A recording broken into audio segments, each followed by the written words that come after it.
जो मूल्यांकन से प्रश्न बनता है, जिन जिन बिंदुओं से मूल्यांकन से प्रश्न उठाए जाते हैं, फोकस करके उन बिंदुओं से महत्वपूर्ण बिंदु को उठा करके हम लोग समझेंगे। पीछे हम लोग पिछले वाले सेशन में उद्देश्यों का अध्ययन कर लिया था। आज इस सेशन में हम लोग पढ़ेंगे मूल्यांकन के महत्व को पढ़ेंगे कि मूल्यांकन का महत्व क्या होता है। मूल्यांकन के महत्व में कुछ जरूरी बिंदुओं का अध्ययन कर लेंगे जो परीक्षा के दृष्टि से महत्वपूर्ण होते हैं, या यूं कह लें कि ऐसे ही बिल्कुल परीक्षा में प्रश्न पूछे जाते हैं। जैसे आपसे प्रश्न पूछेगा मूल्यांकन का महत्व है, ऐसे प्रश्न बन जाता है। मूल्यांकन के संदर्भ में कथन भी कर देगा, मूल्यांकन के वैल्यू को पूछ लेगा, उसके महत्व को पूछ लेगा। तो वही बिंदु ध्यान में रखना है। कुल मिलाजुला करके जो विशेषताएं होती हैं मूल्यांकन के, वही कुल मिलाजुला करके महत्व को भी इंगित कर देते हैं। क्या महत्व होता है इसका, वैल्यू क्या है इसका, वही चेक करना है। तो वैल्यू में इसके निकल करके आएगा, पहली बात तो यह है कि छात्रों के अध्ययन की ओर, छात्रों को अध्ययन की ओर उन्मुख बनाना। बिल्कुल ये इसका महत्व है मूल्यांकन का, कि छात्रों को अधिगम की ओर उन्मुख बनाएंगे आप, या यूं कह लें कि यही अधिगम की तरफ, लर्निंग की तरफ उसे अग्रसरित करेंगे, बढ़ाएंगे आगे की दिशा में। कारण क्या है कि जब आप छात्रों के मूल्यांकन को करेंगे तो उनके 3 क्षेत्रों का मूल्यांकन होता है। शैक्षिक मूल्यांकन की बात चल रही है, तो जब उनके ज्ञानात्मक, भावात्मक और क्रियात्मक क्षेत्र का मूल्यांकन आप शैक्षिक नजरिए से करोगे तो उनकी कमजोरियों का पता लगेगा। कहां पर वो लर्निंग करने में असमर्थ हैं, या लर्निंग करने में बच्चा इंटरेस्टेड है या नहीं है, इन तमाम बातों की जानकारी आपको किससे होगी, इवैल्यूएशन से होगी। तो इवैल्यूएशन हेल्प करेगा आपको कि आप बच्चे की जो कमजोरी है उसे दूर करो। इसका मतलब है आप बालक को लर्निंग की ओर लगातार आगे बढ़ाओगे, कंटिन्यूटी आएगी उसके लर्निंग में आपकी मोटिवेशन से, क्योंकि मूल्यांकन से आपको पता चल जाएगा कि हमारी कक्षा के कितने छात्र ऐसे हैं जो मोटिवेट नहीं हो पा रहे हैं सीखने के लिए, लर्निंग के लिए। तो जब आपको कंफर्म हो जाएगा तब आप बच्चों को प्रेरित करोगे, और जब आप प्रेरित करोगे तो बच्चा लर्निंग करेगा, उस दिशा में आगे बढ़ेगा। ठीक है, ये पहला महत्व हो गया। दूसरे महत्व की बात करें तो छात्रों के व्यक्तिगत मार्गदर्शन में सहायक है।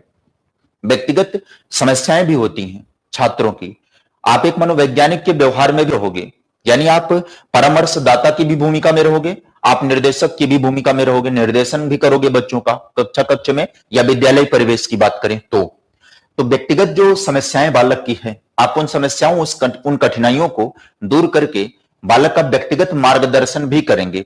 उसके दिशा और दशा को आप क्लियर समझाओगे, उसकी क्षमताओं को आप उसे आभास करवाओगे, आप उसके उद्देश्यों को क्लियर करोगे, ताकि बच्चा आसानी से अपने उद्देश्यों की तरफ उन्मुख हो या बढ़े। ठीक है, तीसरे की बात करेंगे तो शिक्षण उद्देश्यों के प्राप्ति को संभव बनाना। कोई भी प्रक्रिया हो वो उद्देश्यपूर्ण होनी चाहिए। शिक्षण प्रक्रिया की सार्थकता इस बात में निहित होती है कि वह उद्देश्यपूर्ण हो। यदि उद्देश्यपूर्ण प्रक्रिया नहीं होगी तो पीछे हम 3 लेक्चर से यही चिल्लाते आ रहे हैं कि शिक्षण बिना उद्देश्य के कभी संभव हो ही नहीं सकता। वह प्रभावकारी शिक्षण नहीं हो सकता है जिसका उद्देश्य क्लियर ना हो। मूल्यांकन करने के बाद, इवैल्यूएशन के बाद, आफ्टर इवैल्यूएशन आपको यह क्लियर हो जाएगा कि आपके शिक्षण उद्देश्य स्पष्ट हैं कि नहीं है, उनकी प्राप्ति हो रही है कि नहीं हो रही है। तब एक फायदा, और यह सबसे बड़ा फायदा यह निकल करके आएगा कि शिक्षण उद्देश्यों की प्राप्ति को आप संभव बनाओगे किसके जरिए, इवैल्यूएशन के जरिए। छात्रों के कमजोरियों को जानने में सहायक होगा इवैल्यूएशन। जब आप उनका इवैल्यूएशन करेंगे, मूल्यांकन करेंगे, तो उनके कमजोरी कहां पर है, वो कहां पर लर्निंग करने में अक्षम है, असमर्थ हैं, इन चीजों की जानकारी आपको मिलेगी, और आप उनकी समस्याओं का निवारण करके, उसे दूर करके आप उनको आगे बढ़ाएंगे, वह लर्निंग करें और अपने व्यवहार का परिमार्जन करें, मॉडिफाई करें अपने बिहेवियर को, और एक बेहतर नागरिक बनने की दिशा में आगे बढ़ें। बच्चों के प्रगति में सहायक होगा। जाहिर सी बात है कि जब इन चीजों की जानकारी आपको मिलेगी तो बच्चा प्रोग्रेस करेगा। सहायता मिलेगी उसको कि नहीं मिलेगी, उसे अपने जीवन के जिस उद्देश्य की तरफ आगे बढ़ना है, प्रोग्रेस करना है, आप इवैल्यूएशन के जरिए उसे प्रोग्रेस करने का अवसर उपलब्ध करवाएंगे, चांस उपलब्ध करवाएंगे। ठीक, आगे बढ़ते हैं, कुछ और जानकारी प्राप्त करते हैं। एक और महत्व इसका निकल करके आएगा, शैक्षिक व व्यावसायिक मार्गदर्शन में सहायक होगा। ये इवैल्यूएशन शैक्षिक मार्गदर्शन भी करेगा, यानी कि लर्निंग को लेकर के शिक्षण अधिगम को लेकर के बच्चे को कहां कठिनाई हो रही है, अध्यापक के पढ़ाने के तौर तरीके क्या बच्चे तक पहुंच रहे हैं, इसकी भी जानकारी मिल जाएगी। और बच्चे को क्या वह टॉपिक क्लियर समझ में आ रहा है कि नहीं, इस बात की भी जानकारी मिलेगी। तो जो शैक्षिक समस्याएं बच्चे की हैं उसके भी दूर करने की माध्यम मिलेंगे इवैल्यूएशन के जरिए। और एक बात और, व्यावसायिक मार्गदर्शन भी बच्चे को मिलेगा। है शिक्षा केवल व्यक्तित्व का निखार करती है, इतना ही महत्वपूर्ण तो है गांधी जी के अनुसार, लेकिन शिक्षा का एक और कार्य होना चाहिए कि वह रोजी रोटी का माध्यम बने, रोजी रोटी के साधन को उपलब्ध करा दे बच्चे को। तो जो व्यावसायिक समस्याएं होती हैं उन व्यावसायिक समस्याओं का भी निवारण होगा मूल्यांकन करने के बाद, कि किस शिक्षा को प्राप्त करके किस रोजगार की तरफ बच्चा आगे बढ़ सकता है, कौन सी दिशा उसकी हो सकती है रोजी रोटी की, किस दिशा में बच्चे की क्षमता है कि वह कार्य का निष्पादन कर सकता है। तो ये तमाम चीजों की जानकारी व्यवसाय से संबंधित हो जाएंगी, तब आप उसको भी दूर कर पाएंगे। ये महत्व हो गया इवैल्यूएशन का। बगैर देर किए हम लोग तुरंत पढ़ लेते हैं मूल्यांकन के पद कौन कौन से होते हैं। स्टेप्स ऑफ इवैल्यूएशन, मूल्यांकन के पद क्या होते हैं, स्टेप क्या होते हैं, ये परीक्षा के नजरिए से महत्वपूर्ण है। आपको सीधे सीधे यही पूछेगा कि मूल्यांकन के पद हैं, कितने पद होते हैं मूल्यांकन के। आइए, सबसे पहला पद होता है मूल्यांकन का, मूल्यांकन के उद्देश्यों का चयन। सबसे पहला उद्देश्यों का चयन करना होता है, सिलेक्शन ऑफ ऑब्जेक्टिव। ठीक है, सिलेक्शन ऑफ ऑब्जेक्टिव, और किसका, इवैल्यूएशन के। इवैल्यूएशन के ऑब्जेक्टिव का सिलेक्शन करना, उद्देश्य का सिलेक्शन करना, चुनाव करना। तो यहां पर केवल चयन करने की बात करता है, उद्देश्यों का चयन किया जाए कि किसका इवैल्यूएशन करना है। शैक्षिक इवैल्यूएशन, व्यावसायिक इवैल्यूएशन, व्यक्तिगत या संस्थागत, किस तरीके का इवैल्यूएशन करना है इसका चयन किया जाए, उसके ऑब्जेक्टिव का सिलेक्शन करना है। दूसरा स्टेप इसका होता है मूल्यांकन के उद्देश्यों का निर्धारण करना है।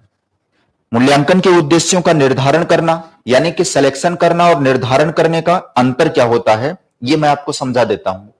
निर्धारण करने का मतलब है व्यवहार परिवर्तन के संदर्भ में, व्यवहार परिवर्तन के संदर्भ में,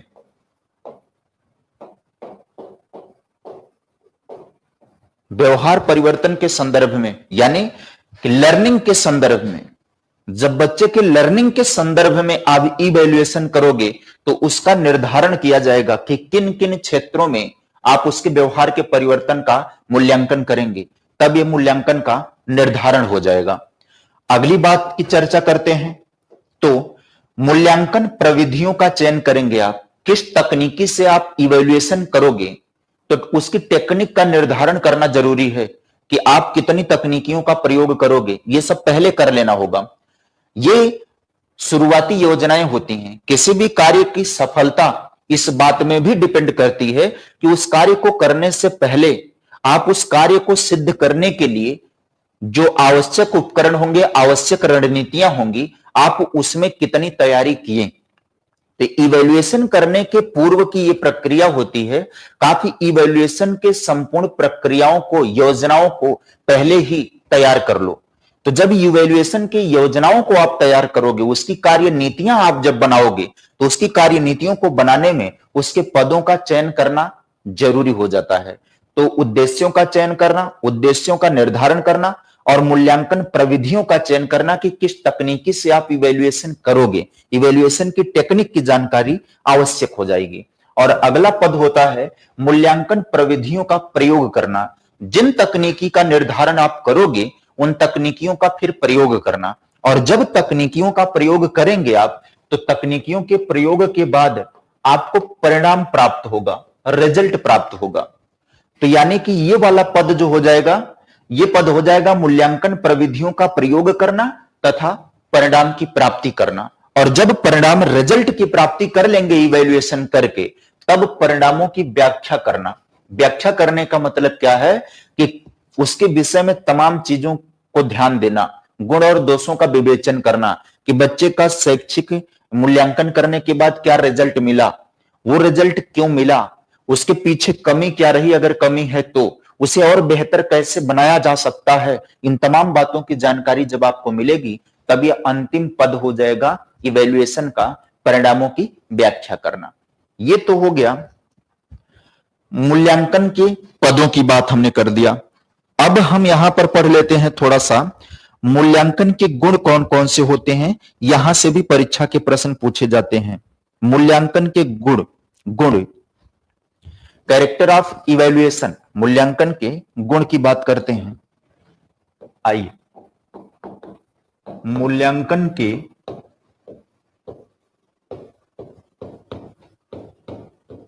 गुण, यहां से परीक्षा के प्रश्न पूछे जाते हैं। यह भी पॉइंट आपके परीक्षा के नजरिए से महत्वपूर्ण है। पहली बात तो मैं आपको यह समझा देता हूं कि वही बिंदु उठाया गया है जो एग्जाम के नजरिए से महत्वपूर्ण होता है, जहां से परीक्षा के प्रश्न सीधे सीधे पूछे जाते हैं। थोड़े बहुत इधर उधर शब्दावली करके परीक्षा में प्रश्न देखने को मिलेगा, उससे घबराने की जरूरत नहीं है।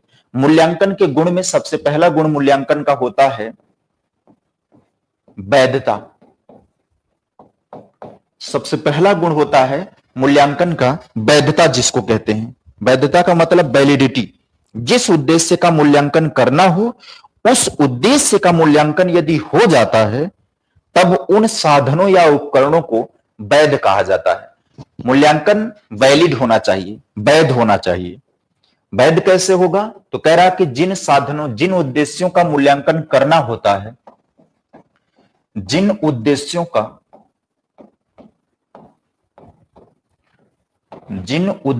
का मूल्यांकन करना होता है, मूल्यांकन करना होता है,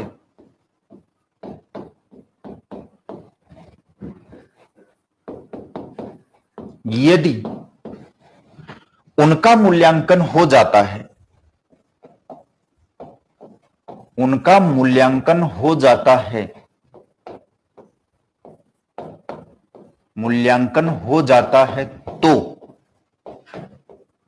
मूल्यांकन में प्रयोग किया गया या मूल्यांकन में प्रयुक्त, मूल्यांकन में प्रयुक्त समस्त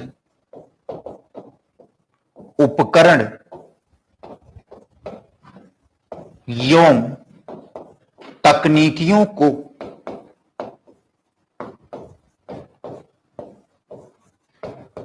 वैध माना जाएगा। ठीक, यही मूल्यांकन की वैधता है। बहुत इजी है, कोई समस्या होनी ही नहीं चाहिए इसमें। वैधता की व्याख्या कर रहे हैं कि सबसे पहला गुण होता है मूल्यांकन का कि मूल्यांकन में वैधता होनी चाहिए। अब वैधता को कैसे क्लेरिफाई करेंगे? तो वैधता को क्लेरिफाई करना, वैलिडिटी को, तो उसके लिए क्या कर रहा है कि जिन उद्देश्यों का मूल्यांकन हम करने जा रहे हैं, यदि उन उद्देश्यों का मूल्यांकन पूरा होता है बिना किसी व्यवधान के, तब यह माना जाएगा कि मूल्यांकन में प्रयुक्त हुए जो उपकरण हैं, जिन उपकरणों का प्रयोग हम मूल्यांकन के लिए कर रहे हैं तथा जिन तकनीकियों का भी प्रयोग हम मूल्यांकन के लिए कर रहे हैं, वो तकनीकी और वो उपकरण तब वैध माने जाएंगे, वैलिड माने जाएंगे उस मूल्यांकन हेतु। यही मूल्यांकन की वैधता होती है। पहला गुण हमने समझा दिया आपको। दूसरा गुण हम समझा देते हैं आपको। मूल्यांकन का दूसरा गुण क्या हो जाएगा? मूल्यांकन का दूसरा गुण हो जाएगा वैधता के बाद विश्वसनीयता। विश्वसनीयता दूसरा गुण होता है मूल्यांकन का। विश्वसनीयता, मूल्यांकन में विश्वसनीयता भी होनी चाहिए। विश्वसनीयता का अर्थ होता है विश्वास के पात्र, अर्थात जब अंकों का बदलाव ना हो, दोबारा से चेक करने पर भी अंक समान रहे, तब वह विश्वसनीय होता है मूल्यांकन। यानी मूल्यांकन के दोहराए जाने के बाद भी, मूल्यांकन के दोहराए जाने के बाद, मूल्यांकन के दोहराए जाने के बाद भी जब अंकों में कोई परिवर्तन नहीं होता है, अंकों में कोई परिवर्तन नहीं होता है, तब उसे मूल्यांकन की विश्वसनीयता कहते हैं। जैसे आपको समझाएं, जब ऑब्जेक्टिव किस्म के हम क्वेश्चन रख करके बच्चों का मूल्यांकन करते हैं, वस्तुनिष्ठ प्रश्नों के माध्यम से जब बच्चों का मूल्यांकन होगा, मान लीजिए उसके विषय से हम 100 वस्तुनिष्ठ प्रश्नों का चयन करेंगे, निर्माण करेंगे, ऑब्जेक्टिव टाइप के प्रश्न का निर्माण कर लिया और उससे उनकी परीक्षा करवा लिए, तब जाहिर सी बात है कि जितनी भी बार हम चेक करेंगे विश्वसनीयता निकल करके आएगी। मान लीजिए 100 में से बच्चे ने 60 क्वेश्चन सही किए, तो पहली बार चेक करने के बाद भी 60 निकल करके आएगा, दूसरी बार भी चेक करेंगे तो भी 60 निकल करके आएगा।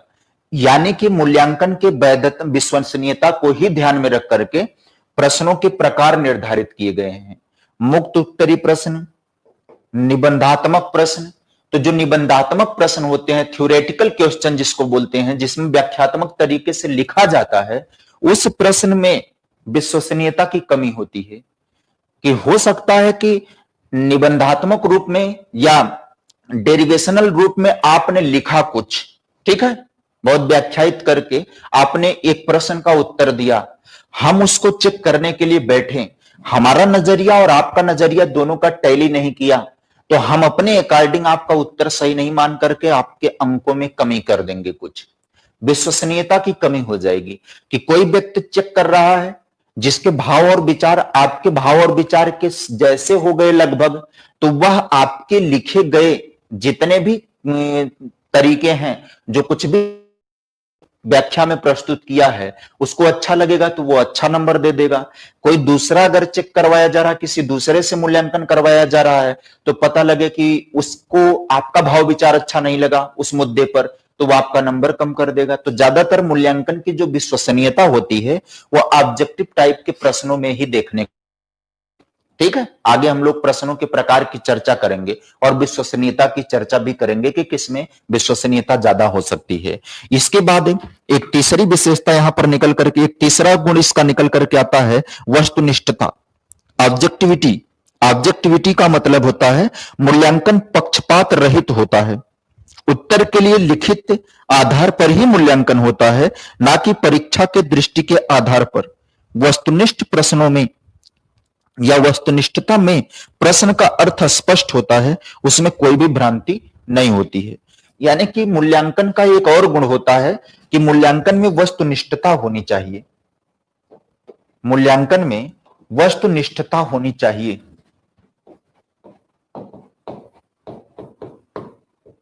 वस्तुनिष्ठता होनी चाहिए, ऑब्जेक्टिविटी होनी चाहिए, क्योंकि प्रश्नों के समझने में कोई कठिनाई नहीं होती है, वस्तुनिष्ठ प्रश्नों के समझने में कोई कठिनाई नहीं होती है।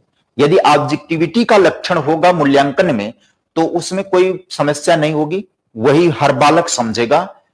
एक प्रश्न को जैसा पहला बालक समझेगा वैसा दूसरा समझेगा, वैसा तीसरा समझेगा, वैसा चौथा समझेगा, कक्षा के जितने बच्चे हैं सब वैसे ही समझेंगे। तो वस्तुनिष्ठता भी होनी आवश्यक है, इसी से मूल्यांकन की वैधता संभव होती है। व्यापकता होनी चाहिए, कॉम्प्रिहेंसिव होना चाहिए। मूल्यांकन का क्षेत्र व्यापक होता है, अर्थात गहराई में मूल्यांकन करते समय किसी भी विषय की गहराई से प्रश्न पूछना आवश्यक है। यानी कि मूल्यांकन में व्यापकता होनी चाहिए।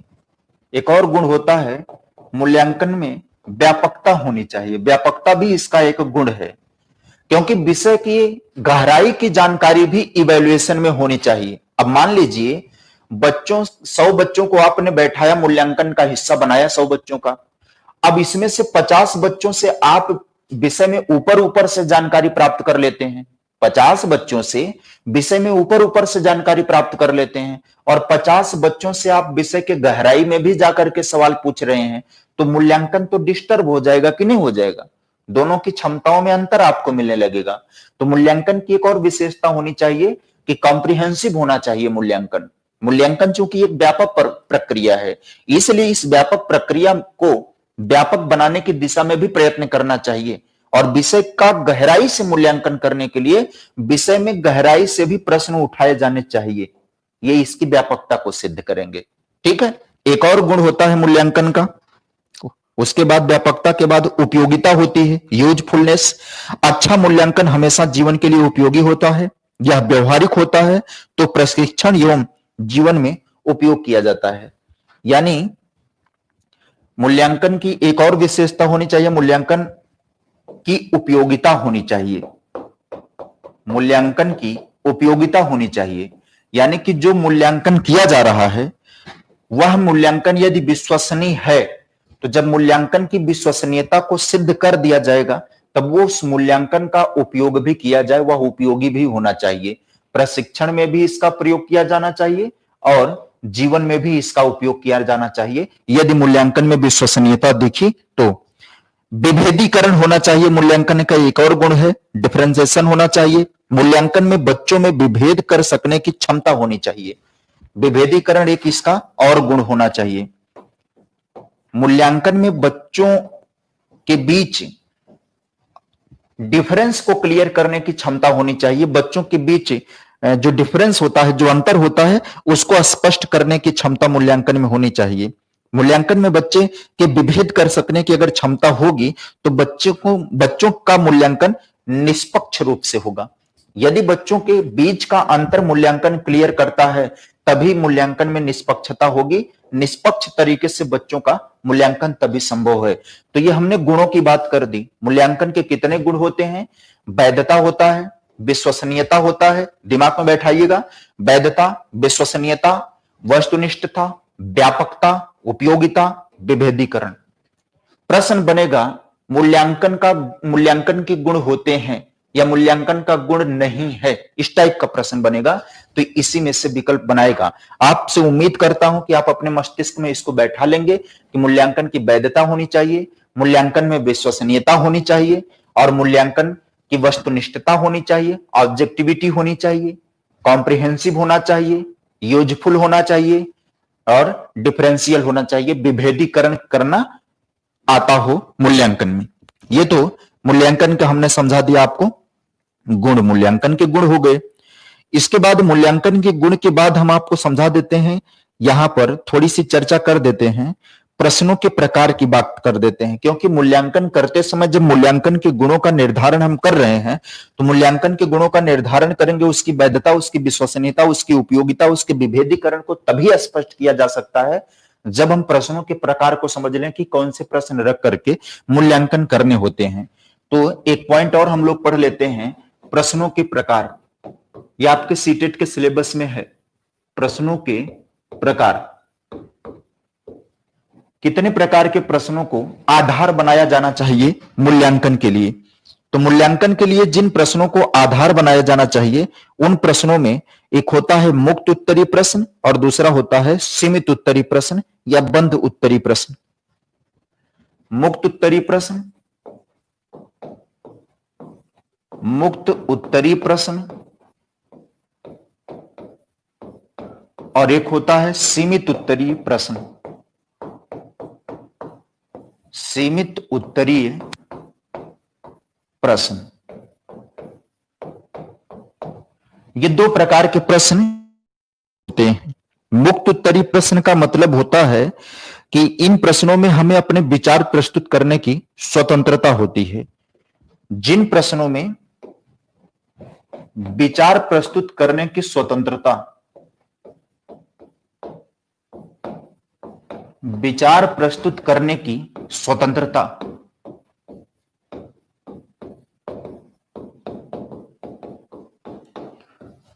जिन प्रश्नों में हमें अपने विचार प्रस्तुत करने की स्वतंत्रता होगी उन प्रश्नों को हम मुक्त उत्तरी प्रश्न कहते हैं। उनको हम मुक्त उत्तरी प्रश्न करेंगे और हम अपने विचारों को अपने तरीकों से प्रस्तुत कर सकते हो। इसके अंतर्गत आएगा लघु उत्तरी और निबंधात्मक प्रश्न।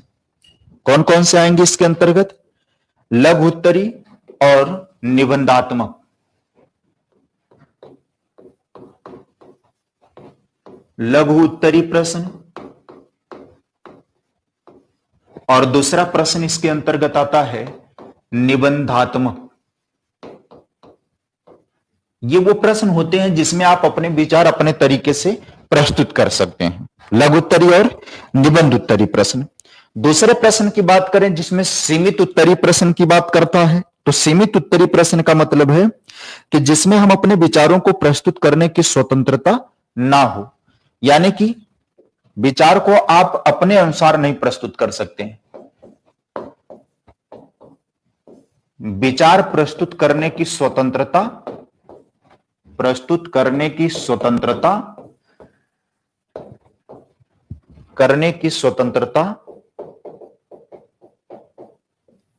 ना हो,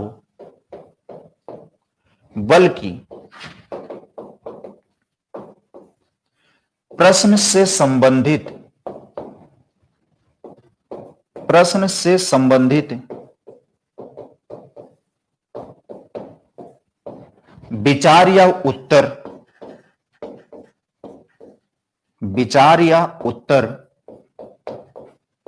विकल्प में दिए गए हों,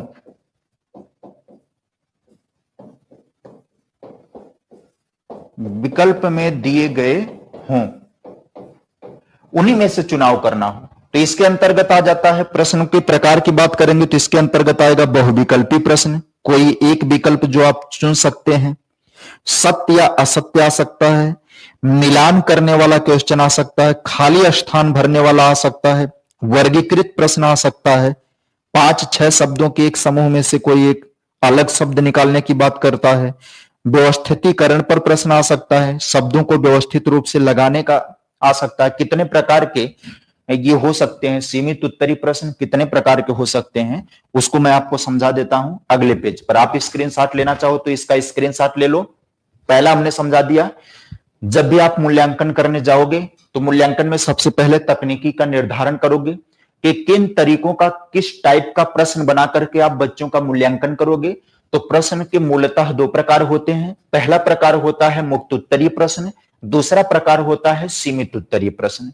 मुक्त उत्तरीय प्रश्न में किस बात की जाती है मित्रों, तो मुक्त उत्तरीय प्रश्न में कहा जाता है कि जिसमें विचार प्रस्तुत करने की स्वतंत्रता हो, आजादी हो।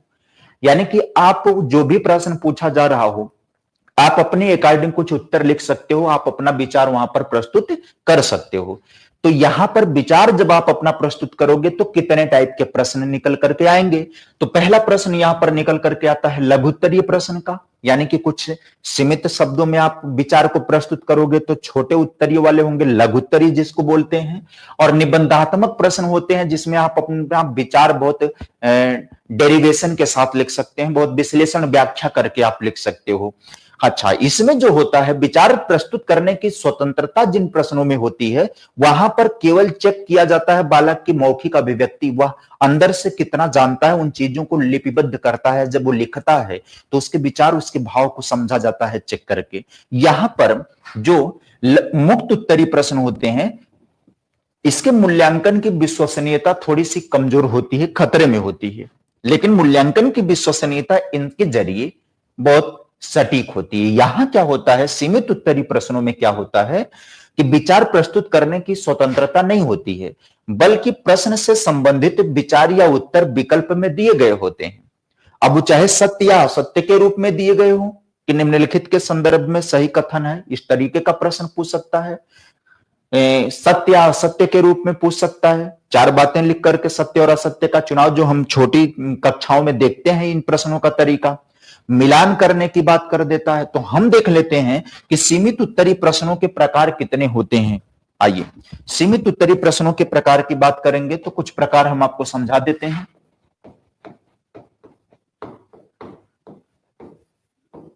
सीमित उत्तरीय प्रश्नों के प्रकार। तो जब हम सीमित उत्तरीय प्रश्नों के प्रकार की बात करेंगे तो सबसे पहले यहां पर बता देते हैं आपको, बहुविकल्पी प्रश्न इसी में आएगा।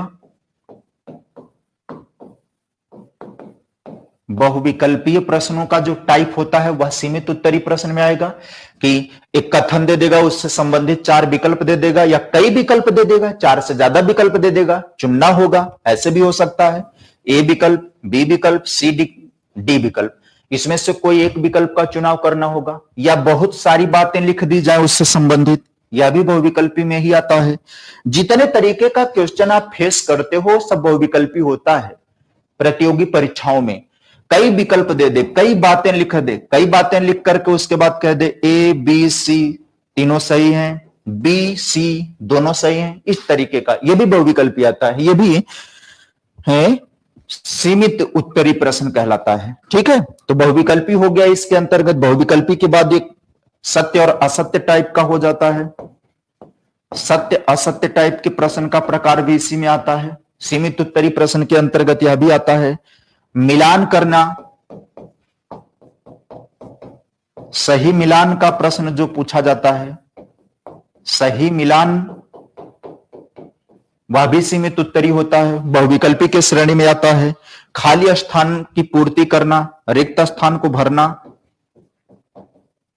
खाली स्थान की पूर्ति या रिक्त स्थान की पूर्ति करना, यह भी इसी प्रकार के प्रश्न में आता है, बहुविकल्पी प्रश्न में ही आता है। और वर्गीकृत प्रश्न आता है, यानी कि 5-6 शब्दों के एक समूह में से एक शब्द को अलग निकालना, वर्गीकरण का प्रश्न। वर्गीकरण के प्रश्न भी इसी प्रकार के आते हैं। जैसे फॉर एग्जांपल आपको समझा दे, वर्गीकरण के प्रश्न की बात करें, जैसे कई देशों का नाम लिख दे या कई राज्यों का नाम लिख दे, राज्यों की राजधानी, राज्य राजधानी, इस तरीके का विकल्प बना दे, यानी उत्तर प्रदेश लखनऊ, ठीक है, इस तरीके का विकल्प बना दे। 4 विकल्प बना दे, राज्यों के लिखे, जैसे उत्तर प्रदेश को लिख दे, वैसे दूसरे राज्य को लिख दे, पंजाब को लिख दे, है ना, ऐसे करके 4 राज्य को लिख दे, उसके बगल में राजधानी लिख दे। तो आपको इस तरीके सही जोड़े का चुनाव करिए, सही मिलान का, इस तरीके का प्रश्न जब बनता है तो यह वर्गीकरण की बात करता है। इस टाइप का प्रश्न हो जाता है, वर्गीकरण के प्रश्न की बात कर देता है। एक प्रश्न होता है व्यवस्थितीकरण का, यानी कि शब्दों को व्यवस्थित क्रम में लगाने का। एक और प्रश्न इसी के अंतर्गत आता है, व्यवस्थितीकरण का, व्यवस्थितीकरण का प्रश्न, यानी कि शब्दों को क्रम में लगाने की बात करता है। शब्दों को क्रम में लगाना, ठीक है। कई बार परीक्षा में प्रश्न इस टाइप का बन जाता है, तो आप उसका डिक्शनरी के अकॉर्डिंग सही क्रम में आप शब्दों को लगाते हैं, है ना। जैसे अमन लिख दे, चमन लिख दे, कमल लिख दे, है ना। इस तरीके का जब कर दे तो इसका सही क्रम लगाना है शब्दों का, तो आप उसके डिक्शनरी के अकॉर्डिंग आप शब्द का चुनाव करोगे, सही से बढ़ोगे आगे से पीछे की दिशा में वर्गीकरण। तो ये जितने भी प्रश्न आते हैं, ये प्रश्न होते कैसे हैं? सीमित उत्तरी प्रश्न होते हैं। और सीमित उत्तरी प्रश्नों में मूल्यांकन की वैधता और विश्वसनीयता दोनों होती है। सीमित उत्तरी प्रश्नों को वस्तुनिष्ठ प्रश्न भी बोल सकते हैं, बहुविकल्पी, सत्यासत्य, मिलान, खाली स्थान, वर्गीकरण और व्यवस्थितीकरण के। ठीक है, ये तो हो गया मूल्यांकन के गुण। अब हम लोग एक और पार्ट में मिलते हैं। इस पार्ट में इतना ही कंप्लीट नहीं हो पा रहा है पूरी तरीके से। अभी हम लोगों को पढ़ना है, क्या क्या पढ़ लेना है। नेक्स्ट पार्ट में हम लोग पढ़ेंगे सतत एवं व्यापक मूल्यांकन, सतत एवं व्यापक मूल्यांकन, मूल्यांकन के प्रकार, मूल्यांकन के प्रकार, तो कितने क्षेत्रों में मूल्यांकन होता है उसकी भी जानकारी हमको प्राप्त करना है। शैक्षिक मूल्यांकन के क्षेत्र, शैक्षिक मूल्यांकन के क्षेत्र, ये 3 पॉइंट का अध्ययन हम लोगों को नेक्स्ट पार्ट में करना है।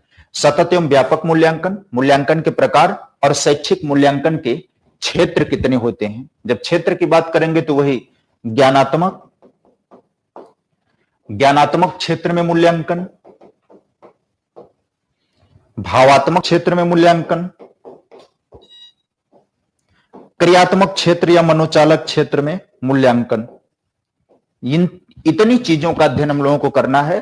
तो मिलते हैं हम नेक्स्ट पार्ट में, बाकी चीजों का अध्ययन हम लोग करेंगे ब्रेक के बाद। तब तक के लिए धन्यवाद आपको।